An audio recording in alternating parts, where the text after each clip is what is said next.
In today's video, we'll be looking at how to use the Bookies and Basic Settings tabs within HorsePower. So once HorsePower is loaded, you're going to come up to Bookies. And once you've selected Bookies, it'll bring up a master list of all the different bookies. If you start over in the left-hand side, you've got the name of the bookie. Then you've got the type of bookie, whether it can be loaded automatically, manual, or if it's semi-auto. And if you're not too sure what that means, you can select this little question mark next to type. And it will give you a little explanation there. Next, you've got the option to enable or disable whatever bookie you want to work with. And again, if you come over to this little settings box next to enabled, you can enable all or disable all. In the next box, we have the option to inject the table information to that bookie, and it will help give a nice visual of which horses have the value on them. And again, if we jump up to the top and select settings, you can enable all and disable all. Next, we have the retention box. So the default retention is selected at 80%, but if you believe you can get a bit more retention at a specific bookie, you can type that in here, and that will filter into the expected value when you're searching with that bookie. Then we have the number of places that that bookie pays to. Again, the defaults are usually pretty much spot on, but if you do need to change it, you can. You can also change it in the table mode as well.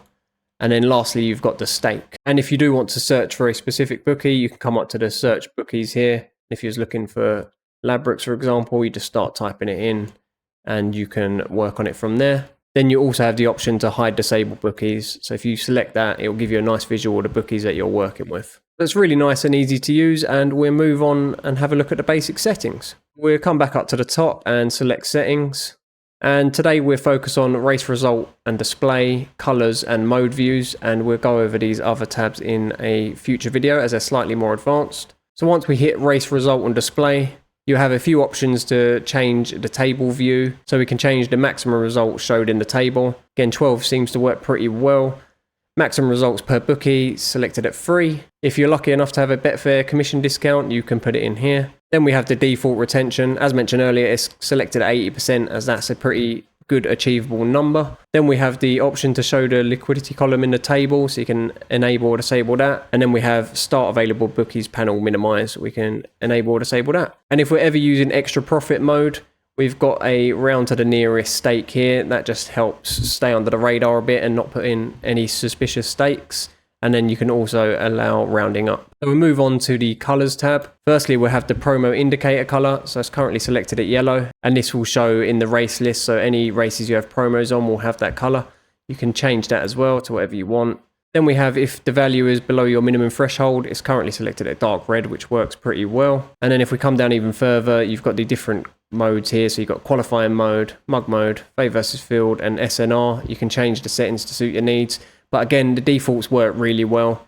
But if you do want to change the colors again, you just come down, select the color, and you can move it to whatever you want. And then if you do want to restore to the defaults, you just come up here and select restore defaults. Lastly, we'll move on to the mode views. So if we come down to mode view here, and once we come down to mode view, you'll see all the different modes here. These are the modes that you've probably used before. You do have the option to add your own mode. So if you've got your own kind of strategy, you just select add new, and then it's going to bring up the option here. So you can name your strategy. So if you're doing a 50% underlay strategy, you can just type in 50% underlay, and then you can select whichever mode that is. So if you was underlaying your bonus bets, you'd select bonus SNR. If it was just for your qualifying bets for the refund offers, you can select bonus back for placing. So we'll go with that one.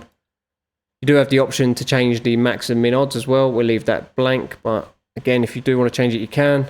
And then in the last box here, we just put 50%, and then it's done. And then you can add as many as you want. So if you wanted to add a bonus one as well, you can just come and add that. And if you do want to delete any mode, you just come over to the little bin here and you select the little bin. And now if we come out of the settings and we come up to the mode, and now you'll notice you've got all your normal modes here, but then you've got the one down here. So it's 50% underlay. And now if we click on any race, so we click on this one at Bunbury here. And now if we look at the table mode down here, you can see the lay stake is a lot less because we're now doing a 50% underlay. So hopefully that's given you a good idea on how to use the settings and bookies tab. Again, it's a nice little way of personalizing things to suit your needs. Thanks again for watching, and we'll see you guys in the next one. Cheers.